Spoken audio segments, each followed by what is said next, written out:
So we pick travelers. Our typical customers are people flying in and out of the country. So we pick those from the airport to wherever they're going and back. And we do this through a network of driver partners for whom we give regular business and improve livelihoods. They can book through WhatsApp, they can call us, they can email us. We just try to make it as simple and convenient, as seamless as possible for our customers. At this juncture, we are going to listen to one of our virtual speakers. I hope he's already with us, Mr. Henry Baye. Okay, good, great. Thank you so much for being with us at this moment. Let me introduce you to our audience. Henry Baye is the award-winning Chief Executive Officer of Standard-Chartered Bank in JC, Channel Island in UK. He has had an illustrious banking career spanning over 25 years across various senior and executive and directorship roles. He has seen it all in the banking industry. Ladies and gentlemen, he's going to be talking to us about entrepreneurship and faith-based solution to African enterprises. Let us welcome Mr. Henry Baye. Well, good morning and good afternoon. I hope you can all hear me. It's good afternoon, Mr. Baye. We can hear you. You can take over the floor, please. Thank you very much. So, first of all, let me thank my brother Emmanuel and thank all of the speakers that we have had over the last 2 days. Clearly, I think so much has been shared over the last couple of conversations, even this morning. I'm sitting here and I'm inspired, I'm challenged, my mind is turning all over the place from listening to David and listening to the minister and listening to our sister. I'm sitting here and my mind is really blown by just the quality of the content that we have been receiving.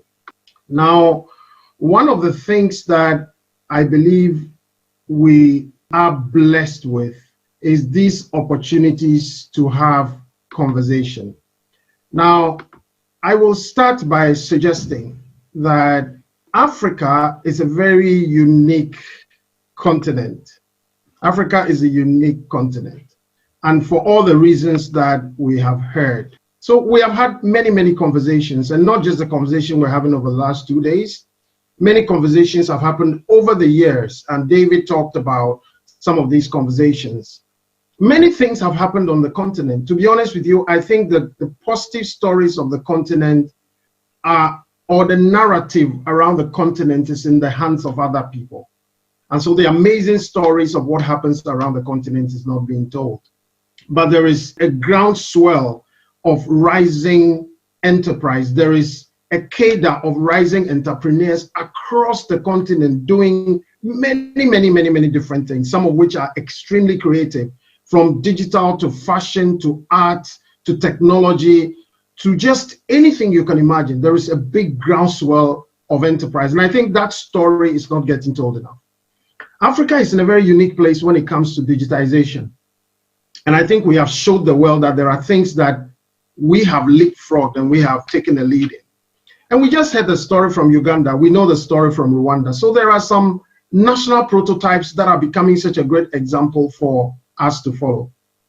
But there are also many things that are broken. So there are many conversations happening, many things are happening, but many things are broken also. I think the voice of religion is one of the broken things in Africa. The political system is one of the broken things in Africa.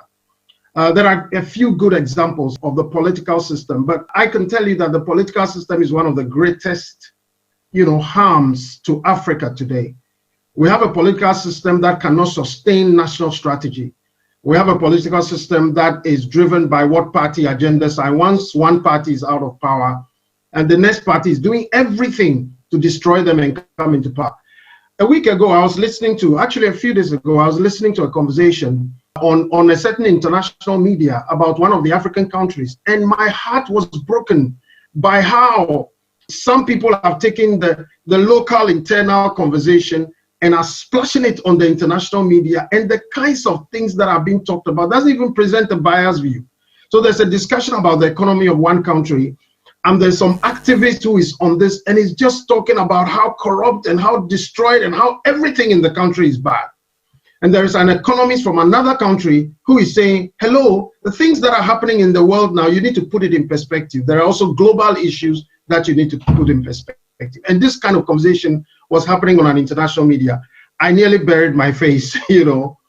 But we also have a broken educational system. There are some great stories of educational institutions that are beginning to produce entrepreneurs, but most of our educational system is broken. Our educational system is producing graduates who don't have a place in this world of enterprise because their mindset has not been trained to become entrepreneurs. But there are also some fine institutions coming up across the continent who are training young people who, by the time they're coming out of school, all they're thinking about and all they're doing is setting up their business. In fact, some of them are coming out of school already with a business. But majority of our educational system is broken. And that needs a conversation. And of course, David has already spoken about the fragmented continent. The fragmented continent, that's broken, you know, and that's something that needs to be repaired. And there are some scary things as well that are happening. I consider that there are some really scary things we must watch. One of them is just the new trends of economic colonization. Look at what China is doing across Africa and the scary trend that is. Because Africa is at a place now where we cannot afford to go back to the mistakes of the past. We must move away from every form of economic colonization and start moving to a place where we've got unique solutions for Africa. Because it's very clear that democracy in itself is not the solution when it comes to just how government is run or just how nations are run. And we must begin to think what works for Africa. And I think that's where the conversation must be. I see scary trends of Africans trading off their resilience. Africans have been the most resilient people you will find anywhere. We can stand anything. We can stand any storm. But the conversation around Africa is gradually veering towards the biggest problem that the West has. And I think the biggest problem the West is having is growing young people who don't have resilience to survive. And Africa is beginning to pick that narrative. Africa is beginning to pick that conversation. I can tell you, everything that becomes a conversation and people become conscious of it, they start feeling it in their head, they start feeling it in their hearts, and it starts getting into their legs. And I think the kinds of conversations that Africa is beginning to engage, we have to really, really look at these conversations. And finally, there is also the challenge of we engaging the wrong conversations. You know, in Africa, or anywhere in the world for that matter, when you go to places where people have eaten and they are satisfied, they've got a full stomach, the conversation they are having is different. When you go to a place where people are poor, the conversation they are having is different. When you go to a place where people are thinking digitization, the conversation they are having is different. And today, we are engaging conversations that I think we're assigning a disproportionate amount of time to those conversations. We should spend the time talking about certain things and not certain things. And we're spending a lot of time talking about things that have been foisted on us by the West because they are at a place where those conversations, those vain conversations are the things that they are having now. And Africa must ask itself, what is the conversation we're having? I'm sure you're asking, where am I going with this? I'm just trying to paint a picture for you of where we are. And then I'll start to talk about this whole subject of whether religion is becoming a bane or is becoming a contributor to the entire conversation around Africa. So clearly, Africa is hugely religious. 90% plus of Africa's population is identified with one religion or the other. So clearly, Africa is religious. And I think that is why this conversation, this conference, is so opportune to begin to place the whole conversation of the development of Africa and begin to ask the question, what is the role that religion can play? Religion has a captive audience of the 90% of Africa's population. We cannot have the conversation without thinking about what is the role that religion is going to play in this conversation. Everybody's talked about the faith and works paradox, as in what are people being taught? And at the same time, what are they actually doing? And I think that raises for me a very important conversation. And I'd like to start that conversation by touching on what I believe are some of the religious foundations of proper enterprise. Now, so when you look at Judeo-Christian belief systems, there are clear foundations that you will find which show you very clearly what these religions or the Judeo-Christian beliefs about enterprise. The first one is what I call the principle of problem solving, creative ability, and strategy. So you will find that the foundations are there, and David referred to it, that we have been created as human beings to be creative. So the creative ability is in us. Why do you think human beings are able to solve the problems that they have, the problem of transportation and the ability to send a satellite into space and the ability to create a plane that flies? It is because we have that creative ability in us, and that creative ability is a very important of Judeo-Christian religious belief. And that creative ability is at the heart of problem solving. So when you look at the stories of people like Joseph in the Bible, where there is a big famine across a number of nations, and he is called to say, can you give us a solution to this problem? You know, he comes in and he professes what I often refer to as a 14-year development program for a nation, a development program where there is 7 years of plenty and creating agricultural storage to enable them to survive for another 7 years. So these principles are at the heart of Judeo-Christian beliefs on enterprise. The second principle is the principle of the forces of demand and supply. Some of you might think demand and supply is not in the Bible, but there's a story in the book of Kings where a story is told about some lepers who were escaping from war, decided to throw caution to the wind and go to the enemy's camp. And as they were approaching the enemy's camp, the enemies ran away and left everything. Somebody had said in the morning that tomorrow by this time, the price of food is going to drop significantly, and nobody understood it. But it was because there was going to be an abundance of supply. And by the end of the journey of those lepers, there was an abundance of supply and the price of food dropped. So the forces of demand and supply are the very heart of biblical enterprise belief. The third one is the principle of partners and capital. You see, it is true that every business begins because somebody puts capital into it. And the Bible is not oblivious of that. You hear the story of the talents where somebody actually gives capital to people. Now, this is where I want to draw attention to something that I believe is an emerging thinking, economic thinking about capital. You see, we have always known capital to be financial capital, right? But there is a new thinking, a new paradigm about capital, which is looking at capital as number one, financial capital, and looking at human capital, looking at social capital, and looking at natural capital.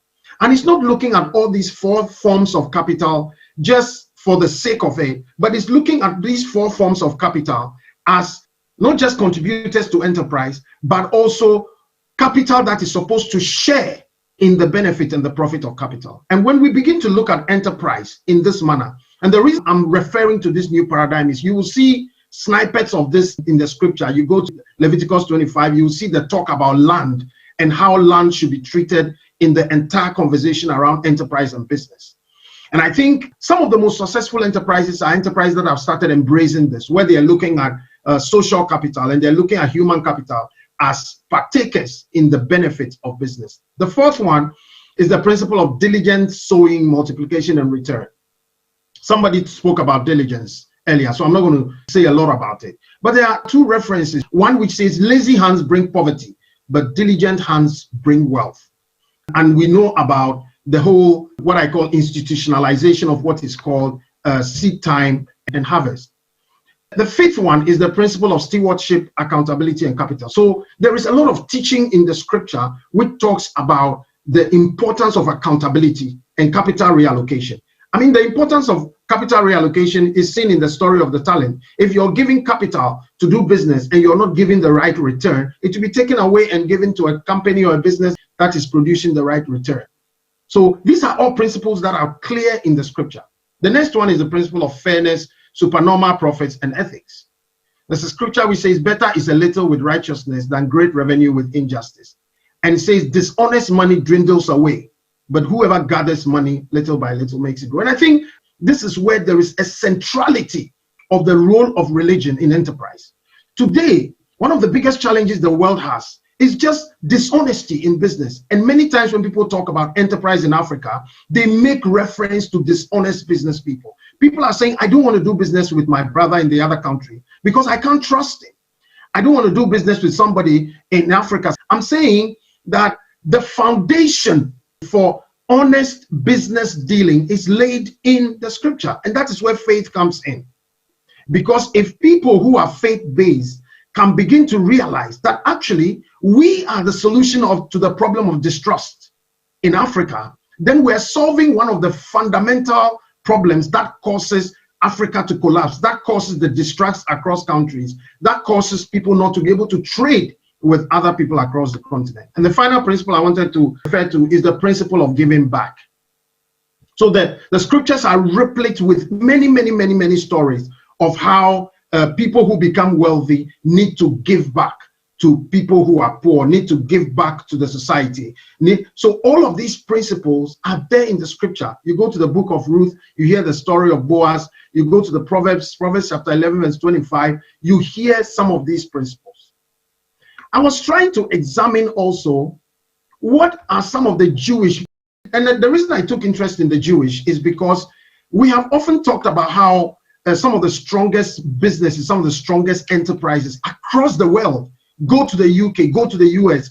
Some of the most successful unassuming business people who are making money in the millions of dollars are Jewish people.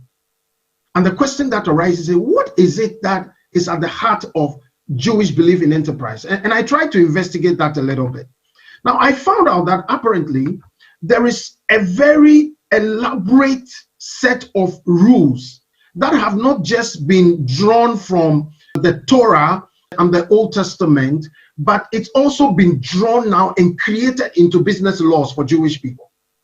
It's amazing. It's not just the things sitting in the Bible, but Jewish teachers have interpreted what these things mean, and they have created them into business laws on how Jewish people should deal. There's a story I read about a German Jew who was at the time doing some religious rite, was involved in maybe praying.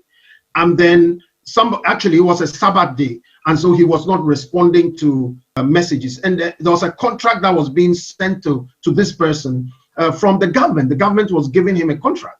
And so as they were sending the emails and sending the figures on what they wanted to pay him, and he wasn't responding, they took it to mean that the figures they were quoting was not enough. So every email that came, they added more. Every email that came, they added more. And every email that came, they added more. When this guy finished his Sabbath and came back, he actually went back to them and responded to the email and said, from the very first email, I had already decided I'll sell to you at that price.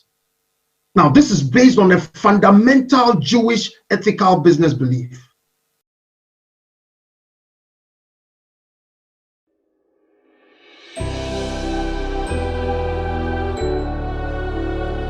Welcome aboard the safest airline in Africa.